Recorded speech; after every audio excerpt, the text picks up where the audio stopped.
Que Deus, Espírito Santo, o Consolador que nos dá fé em Jesus também, abra nossos ouvidos, corações e mentes para meditar na sua palavra, especialmente no Evangelho que nós ouvimos hoje, para falarmos sobre quem é o Deus verdadeiro. Amém.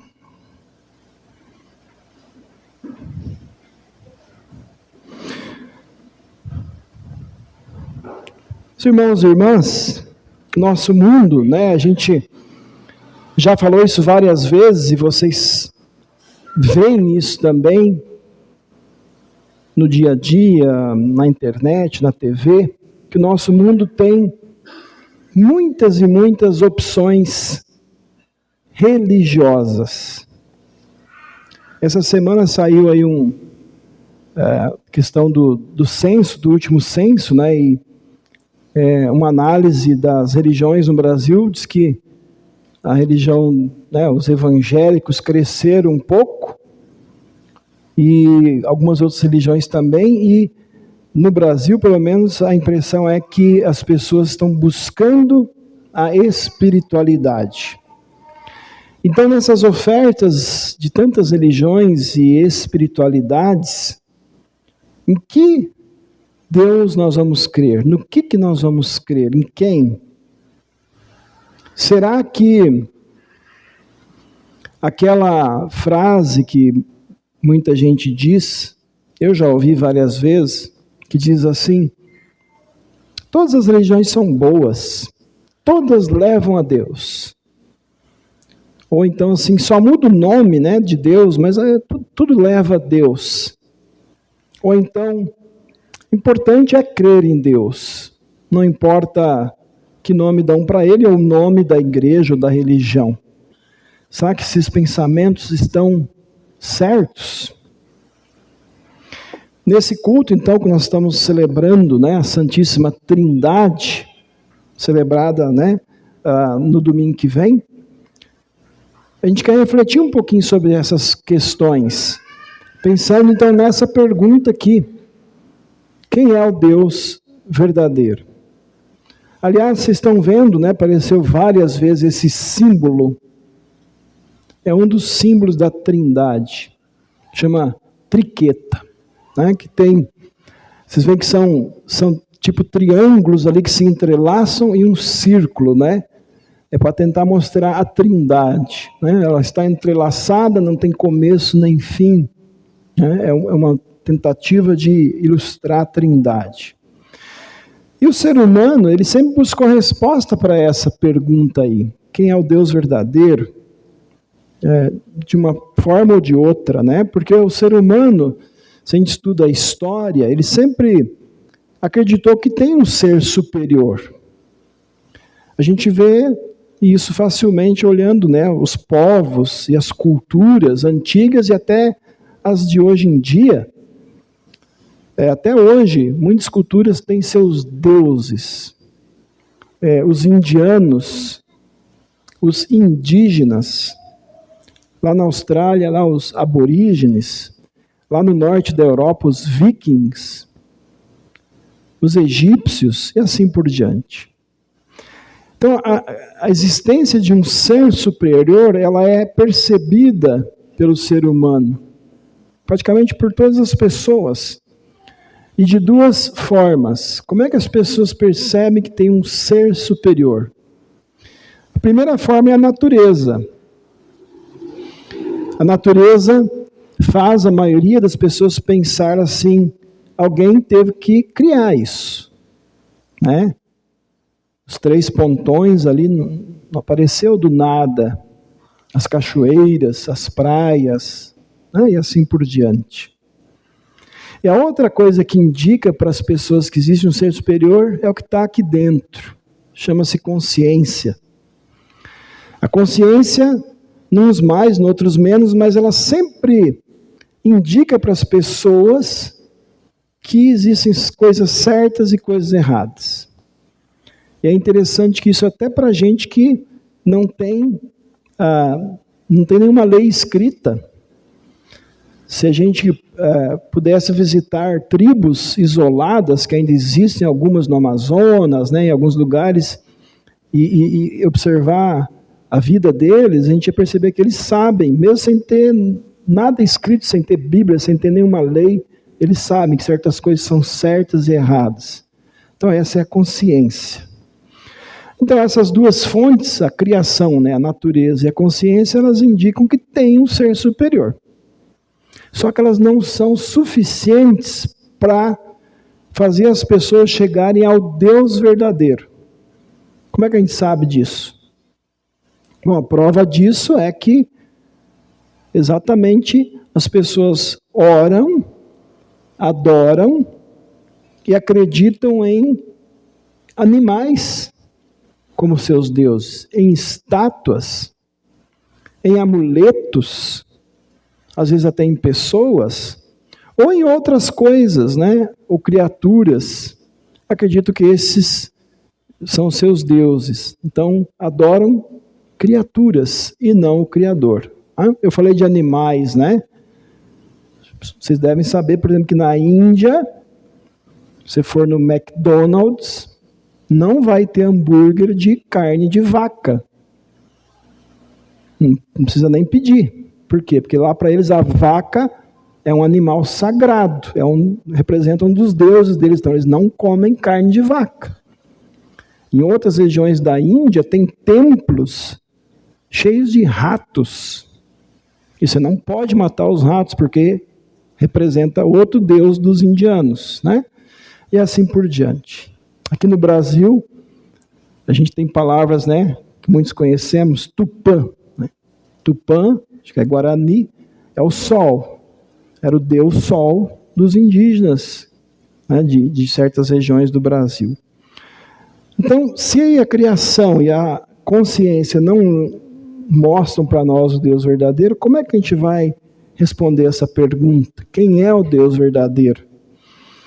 Nós somos criaturas de Deus, mas somos pecadores, imperfeitos, e não é necessário ser religioso, né? Eu já falei isso aqui outras vezes, para a gente perceber que o ser humano é mau. O ser humano, por sua natureza, é mau. Se ele tiver uma chance de se aproveitar dos outros e das coisas só para o seu benefício, ele vai fazer isso. E a gente vê todo dia, né? Morte, roubo, corrupção, cobiça, guerra, destruição, violência, outros atos e comportamentos que mostram a nossa imperfeição. Então é por isso que a gente não pode sozinho chegar à resposta certa. A gente é manchado completamente pelo pecado. Então como é que a gente tem essa resposta? Bom, é necessário que o próprio Deus revele para nós quem Ele é. Ele dá a resposta. Então quem que é o Deus verdadeiro? Deus verdadeiro é aquele Deus que se revelou para nós de uma forma dupla, uma dupla revelação, pela letra e pela encarnação. Vamos entender isso aí. O Deus verdadeiro, então, é aquele que se revelou pela letra. Que letra? A Bíblia, a palavra de Deus, as Escrituras Sagradas. Deus se tornou acessível a cada um de nós de maneira muito simples e direta, né? Usando idiomas humanos. Ele não se revelou num livro, num idioma que ninguém entende, né? Suas primeiras revelações, Antigo Testamento, língua hebraica, onde é Israel hoje. Novo Testamento, língua grega. E depois isso foi sendo traduzido, né? A gente falou isso já outras vezes.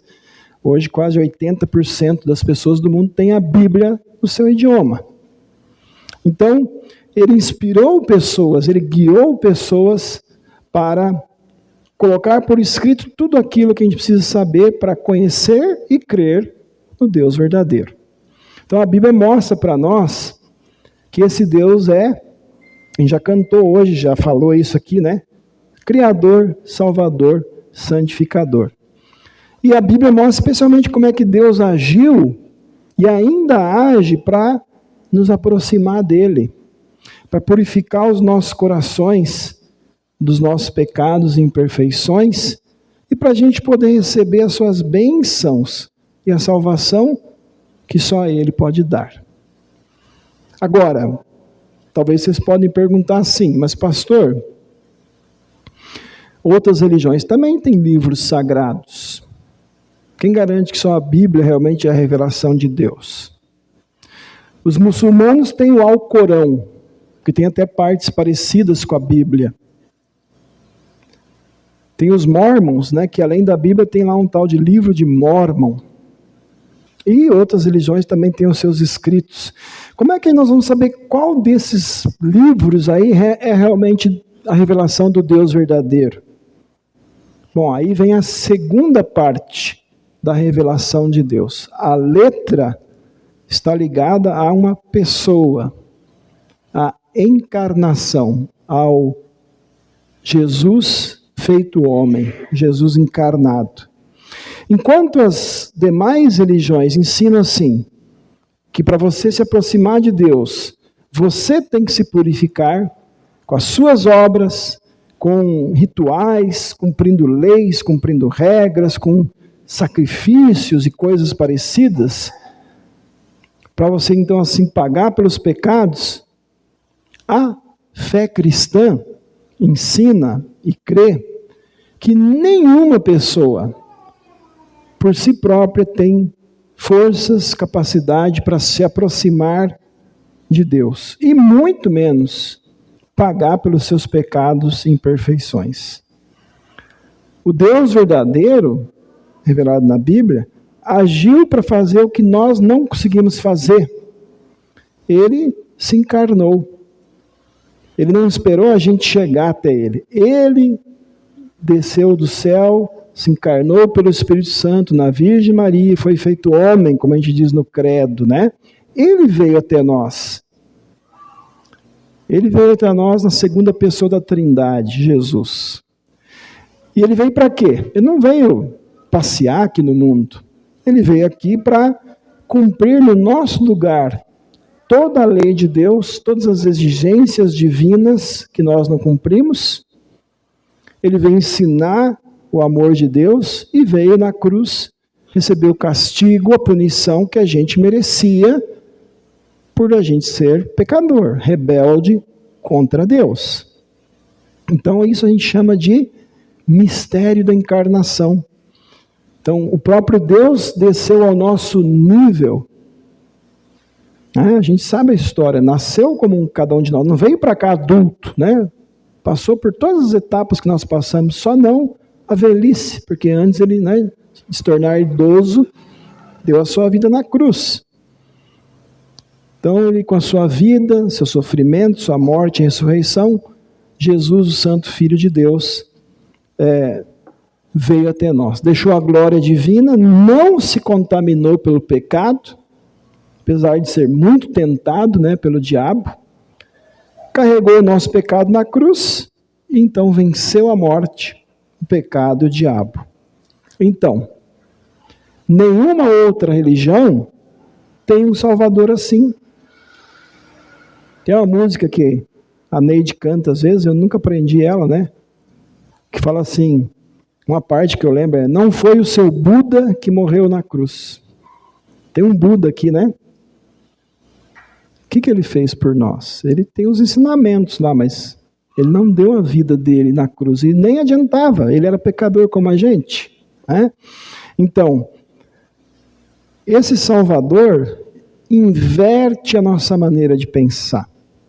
Veja, a gente não ganha o favor de Deus, a graça de Deus, pelo que a gente faz ou deixa de fazer. É assim que a maioria das religiões ensina.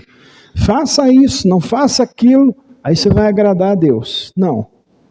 Nós recebemos de graça o perdão, a vida e a salvação do Pai, pelo que o Filho fez por nós, em nosso lugar, por nossa causa, e puramente por amor a nós. E onde é que entra o Espírito Santo aí? O Espírito Santo é aquele que nos dá a fé neste Salvador enviado pelo Pai e pelo Filho. Esse Jesus Então, no evangelho de hoje, né, ele diz, antes do Abraão nascer, eu sou. Ele está se identificando com o próprio Deus, ele está usando um dos títulos de Deus, eu sou. E lá no dia de Pentecostes, né, na pregação de Pedro, Pedro fala, esse Jesus que vocês mataram, Deus o ressuscitou, e ele é o Messias e o Senhor, do qual Davi já falava também nos Salmos. Então, Jesus é a revelação encarnada do Deus verdadeiro, o Deus de amor, o Deus que é amor. Então, meus irmãos, esse é o Deus verdadeiro, que a gente chama de triuno, né? Pai, Filho e Espírito Santo, um só Deus em três pessoas. Algo que a nossa mente, né, limitada não tem como compreender. A gente tenta compreender, mas nós nunca vamos compreender aqui nesta vida completamente. Por isso que eu disse, né, um triângulo ou essa triqueta são tentativas de representar como é o Deus triuno, mas elas não conseguem nos fazer entender completamente. Então, quem é o Deus verdadeiro? É o Deus que a gente confessa no credo apostólico, no credo niceno, e num outro credo que um dia a gente vai ver aqui no culto, um pouco mais longo, que chama atanasiano, está no nosso inário também. Os credos são resumos da fé, que os cristãos já usam há mais de 1500 anos. E eles foram elaborados, né, para defender a verdadeira doutrina do Deus verdadeiro contra ensinos errados, e são resumos da fé. Baseado no quê? Não é baseado na ideia de quem escreveu, é baseado em versículos bíblicos. Quando a gente estudou o credo ano passado, aqui no grupo de jovens, no grupo de servas e leigos, a gente até viu, né? Todos os versículos de onde é tirado o credo. Tá? Esse Deus, então, é mostrado na Bíblia assim, como o Pai, Criador, o Filho, Salvador, o Espírito Santo, Santificador. 3 pessoas da Trindade, em total e perfeita harmonia, mas com um só propósito. Qual é o grande propósito da Trindade? Salvar você e eu do pecado, do diabo, da condenação eterna que a gente merecia. Agora, o inimigo de Deus, o diabo, ele quer fazer a gente acreditar naquelas frases. Todos os caminhos levam a Deus. Não importa de que religião, igreja, você vai ser salvo, você vai chegar a Deus. Ele quer fazer a gente acreditar que, se a gente quiser, a gente pode ter o nosso Deus particular e está tudo bem. Né? Cada um tem o seu Deus, está tudo certo. A gente é tentado a ter os nossos deuses no lugar do Deus triuno. Que deuses? Nem sempre esses deuses são uma estátua ou algo assim. Quais são os deuses que a gente coloca no lugar do Deus verdadeiro? O prazer, o dinheiro, a vaidade. Às vezes a gente coloca o descanso e o lazer como mais importantes do que o nosso Deus. Enfim, tudo que a gente amar mais, confiar mais, dar mais valor no nosso coração, na nossa vida do que o Deus triuno, isso se torna o nosso Deus. Por isso que Lutero, também baseado na Bíblia, dizia: o nosso maior inimigo, na verdade, é a gente mesmo. Porque a gente é tentado, né, a colocar outros deuses no lugar de Deus. Então a gente não deve se deixar enganar por esses deuses falsos. Ficar firmes na fé no Deus verdadeiro, que se revela a nós como um Pai de amor, que sacrificou o seu Filho na cruz por nós, e que dá o Espírito Santo para nos dar a fé, nos manter na fé, nos manter no caminho da salvação, sempre do jeito que Ele escolheu. Isso também é muito importante, meus irmãos. Não é a gente que escolhe como receber as bênçãos de Deus. Ele escolheu. E Ele escolheu coisas muito simples. Nada difícil. Ele escolheu a palavra que a gente ouve, que a gente lê. Ele escolheu o batismo, aquela água jogada sobre a nossa pele junto com a palavra. E Ele escolheu a Santa Ceia, um pouquinho de pão e vinho, onde pela palavra e pelo Espírito, Jesus está verdadeiramente presente. Veja, então, nós não precisamos fazer nada difícil, né, para ter a fé e alimentar a fé. É ouvir a palavra, estudar a palavra, lembrar do batismo, receber sempre a ceia do Senhor. Meus irmãos, Cristo, a revelação viva do Deus de amor. No texto que a gente leu em Provérbios, é chamado de sabedoria. E olha o que ele diz: quem me encontra, encontra a vida. E o Senhor Deus ficará contente com ele. Quem encontra Jesus, encontra a vida. Pois tem uma outra frase, né, mais triste, né? Diz: quem me despreza, odeia a sua própria alma. Quer dizer, quem despreza a sabedoria que é Jesus, faz mal para a sua própria alma. Mas essa sabedoria é dada a nós e oferecida a nós sempre. Então, o Deus verdadeiro, Deus triuno, ele não guardou a sua sabedoria, o seu amor, o seu poder só para si. Não. Em Jesus ele veio a nós. Ele transformou a sua sabedoria em salvação. Ele transformou o seu poder em graça e misericórdia. Ele encontrou a gente. Ele nos levou para junto de si através da fé em Jesus. Então, meus irmãos, né, se alguém perguntar para vocês, quem é o Deus verdadeiro? Em que Deus você crê? Vocês podem responder com toda a coragem, com toda a convicção, como o Pedro fez lá no dia de Pentecostes, dizer assim: olha, é muito simples. O Deus verdadeiro é o Pai de amor, que veio nos salvar em Jesus e que nos dá a fé pelo seu Espírito Santo. O Deus verdadeiro é o Pai de amor, que nos salva em Jesus e nos dá a fé em Jesus pelo seu Espírito. O Deus verdadeiro, meus irmãos, é o que fez tudo para nos salvar. E esse Deus, lembrem sempre disso. Ontem ainda, um colega pastor mandou uma mensagem para mim, que falava algo parecido. Esse Deus nunca vai olhar se você merece ou não merece o amor dele. Ele nunca vai olhar se você fez mais ou se você fez menos. Ele sempre vai olhar para o que Jesus fez por você, para o que Jesus mereceu para nós na cruz em nosso lugar. Então, quem crê no Deus triuno, Pai, Filho e Espírito Santo, tem a salvação. Quem crê nesse Deus tem a vida. Quem crê nesse Deus tem a vida e por isso é feliz. Então, meu irmão e minha irmã, tenha sempre essa fé no Deus verdadeiro. Apesar de todas as outras ofertas, mantenha-se firme nesta fé, pela palavra e pelo sacramento. E eu garanto para você, você será salvo. Amém.